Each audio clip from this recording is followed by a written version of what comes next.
Hello and welcome to Just Get It There. Yes, I'm in a hotel. My truck is in the shop. But I have a few things that I want to speak about, but I'm not holding nothing back for anything anymore. I've been decent with a lot of different things going on. So I just want to give you a little bit of a background on my before I go, so that way you understand where I'm coming from. When I was a kid growing up, I had a grandfather that ran a trucking company. I had my father ran a plumbing company. I decided, I'm not going to deal with the trucking part of it yet. I'll leave that just in case.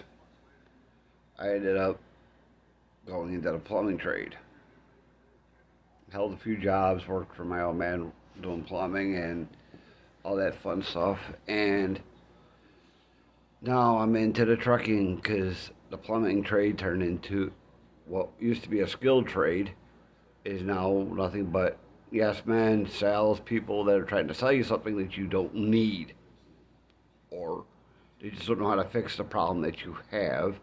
So they want to sell you something you don't really need. So with that being said, I grew up around the trucking trade. My grandfather owned a small trucking company. He used to do local stores, have a local business. Nothing really major, nothing really extravagant. But the rules and regulations from then till now, some things are kind of the same, some are kind of not. But in all retrospect, it's basically still dealing with government agencies that don't have a clue what they're talking about or doing. As a matter of fact, it comes on to, oh, the logs, that's fine. I can deal with electronic logs. I don't really care whether I'm dealing with electronic logs or paper logs. It don't matter to me. I'll do both, either or. But we've come. This industry is coming like the trucking, like the plumbing industry is starting to rely on technology. We're using things to computers that tell us what's wrong or tell us how to drive. There's a few people that I watched on YouTube that are telling you that, oh, you get better fuel economy out of an auto versus a manual. That's going to be an age old question, what does better, what doesn't. To me, if you can drive a manual, you're comfortable in a manual, drive one.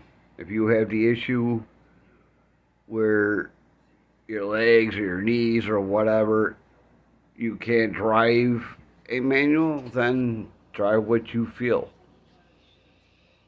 I don't tell people what they can and can't drive. To me, that's just not me. I did a video earlier today showing different trucks without technology. They don't have the adaptive cruise. They don't have the Bendix or the wingman system. They don't have any of that crap. And most of the trucks that I showed earlier were manual. There was a couple that were automated, but that's nor here nor there. My truck. The reason why I'm doing this video is because my truck is in a shop. Again, if anybody paid attention when I was with Crete, my truck was in the shop with Crete quite a bit. Now at Millis, it's a little bit better quality equipment, but again, it's automated with all the technology and all the crap that everybody calls safety. Guess what? Safety is safety. Take these glasses off because they're giving me a glare, and I don't want to be glaring anybody, so I'll take my glasses off for this. So, yeah, when you're dealing with adaptive cruise, you're dealing with all this technology that they call safety. How is that when the system is been around for a few years now? The system goes into fault during rain, snow, sleet. A stiff wind can put it into a fault. A good rain can put it into a fault. The system is not what I consider safe. I've had incidences where the automatic braking system kicked on because man, there was absolutely nothing near me, but it was near a bridge. I've had a kick off, go through a curve on a hill where it hit the brakes because it picked up the iron or it picked up some metal and rock. The system is not safe. And I will go over it once I get back to my truck and get into the truck and I do a tour. I'll show you the stuff that's in there, especially the dash cam that's in there. Because these carriers, this is meant, if you're getting into it, these camera systems were originally intended on, if you get into an accident, it's supposed to record and give the information to law enforcement so that way they can see what was leading up to the accident. Now, a lot of these carriers are now turning around and using it. Oh, we're going to use it for a teaching tool. Excuse me, who are you that's sitting behind a desk going to tell me how to drive my truck or drive that truck? I'm sorry. You can only see what's in front of me, not what's behind me. You can't see if there's anybody tailgating me. If I slow down or slam on a brake, somebody could ram right into the back of my trailer. And talk about a harsh meeting. I don't want to meet somebody like that. I pay attention to my mirrors and everything around me. I get close to a vehicle, I'm using that so that way I can pass somebody without hanging into the left lane for long periods of time so I can get past them, get around them, and get back over so that way I keep traffic moving. My following distance is fine. I know how to manage a truck and slow it down and stop it quick if the need be. I'm not about to sit there and slam on my or hit my brakes and cause the person behind me possibly to ram into my trailer if they're not paying attention. Let's face facts. Too many people out there do not pay attention when they're behind another vehicle. But that's nor here nor there. The reason why my truck's in the shop this time is because the automated transmission went kaboom. And I'm literally talking, it went boom. I'm waiting I was at the Kenworth dealership in Ohio, waiting for them to get my truck in the shop. They haven't got it in yet. So instead of sitting on the weekend waiting for them to possibly pull my truck in, I asked for a hotel to be safe and at least have a constant bathroom and a shower if I want to take a shower. Because, like I said, they're only open from 7 in the morning to midnight. I need a bathroom anytime after that. Chances are I ain't got a bathroom to go into. Nor do I got a shower, so I got to sit all weekend without a shower. That ain't gonna happen. But once I get back to once the truck's all fixed and I get back into it, I'll just know what happened. Now, mind you, this truck just came out of a dealer in Buffalo, New York, where I live. I just came off my home time. I was going to do a video on it, but I got super busy where I couldn't take 5 minutes to do anything. You got a wife and kids, it's kind of tough. It's kind of tough. They kind of they kind of keep you busy. Especially when I'm supposed to be there relaxing, doing my thing and trying to relax while I'm on my home time, but that never happens when you're married with a wife and kids. They don't let you, my wife and kids don't let me relax. But, yeah, when it comes to all these safety features, they're not the smartest thing in the book to have, but a lot of carriers want these automated transmissions. To me, automated's automated. Manual's manual. Which do I prefer? I prefer a manual. Why? Because I can still drive a manual. I don't have the aches and pains as a lot of people, even though I've been driving a truck for 10 years and I did construction, which is plumbing, the plumbing work that I did growing up, don't get me wrong, I do have my aches and pains through the years, but I deal with common sense things. I don't like automated. Some people do. More power to you. To me, and when I was dealing with the wrecker that came and got me, and a few other people that I've talked to, they've been having issues with a lot of these automated transmissions. And manual transmissions have been tested and proven through all these years because the manufacturer that makes the most common transmission is Eaton Fuller. And Eaton Fuller is, they test all their equipment, all their trailers, and all that to, excuse me, to, in the real world, where the automated transmissions we're trying to make a comeback, and now they're a lot of carriers and a lot of these manufacturers of these trucks are pushing them, and they're telling us all because we can't get qualified drivers to drive a manual.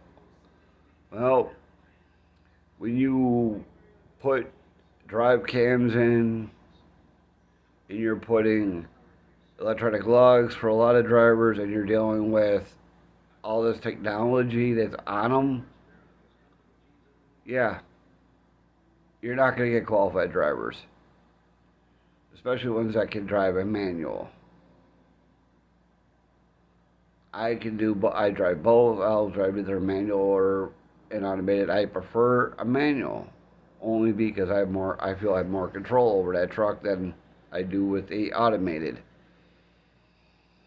And like I said, when you're dealing with that and you're dealing with dispatchers that don't have a clue, it's a whole new ballgame. Just like every carrier that I've ever worked for since I left Swift. Yes, I work for Swift Transportation. Ever since I left Swift, which is one of the most heaviest company that has the most technology in it. Same with JB Hunt, because I used to work for them too. They're pushing all this technology. But I don't I don't mind technology when it works. But when it doesn't work, it causes a problem, and then you're dealing with shop techs nowadays. And I noticed ever since COVID hit, after COVID, the shop techs are not what they used to be. They seem to be a little bit like, who cares? Let's get on to the next. Let's get on to the next vehicle. We're not really worried about you or anything. You tell the shop techs what's wrong with the truck. They're like, yeah, half the time they don't believe you. They just don't want to. It seems like they don't want to work, or they just don't want to do their job. Because I'm used to dealing with shop techs that would actually physically go through the whole entire truck and not let that truck leave until they felt it was 100% right. Now, with that being said, I'm hoping that the dealership here gets it right and figures out the problem so this doesn't happen again. The truck only has 184,000 miles on it, and the transmission blew already. I drove trucks with 300, 400,000 miles with that were manual, and the transmission never went. The only problems that I had was I had a turbo go on one of my trucks that I was driving for Swift, and on a different truck for Swift, I had a clutch go out on it. Actually, I'm sorry, that was the same truck. The turbo went first, then the clutch went. But it was a hell of a truck. It ran. It did not want to stop. I barely seen the shop with that truck. But these newer trucks, nothing but problems from the word go. I don't care if you're driving a Kenworth, Peterbilt, or Freightliner, Volvo, or International, or a Mack. I don't really care what you're driving nowadays. There is nothing but problems because they're expensive as hell, but they're made not with the dignity and the stuff that made these trucks what they are today. They're made so cheap, and they can't make nothing to last as well as it should. But for right now, the truck is at Kenworth, and hopefully over the weekend I hear some good news that they got the truck in and they figured out what caused the problem, and they're going to figure out how to fix it. So let's hope, keep your fingers crossed, that they fix the problem and they get the truck up and running. Like I said, I'm sitting in a hotel until Monday.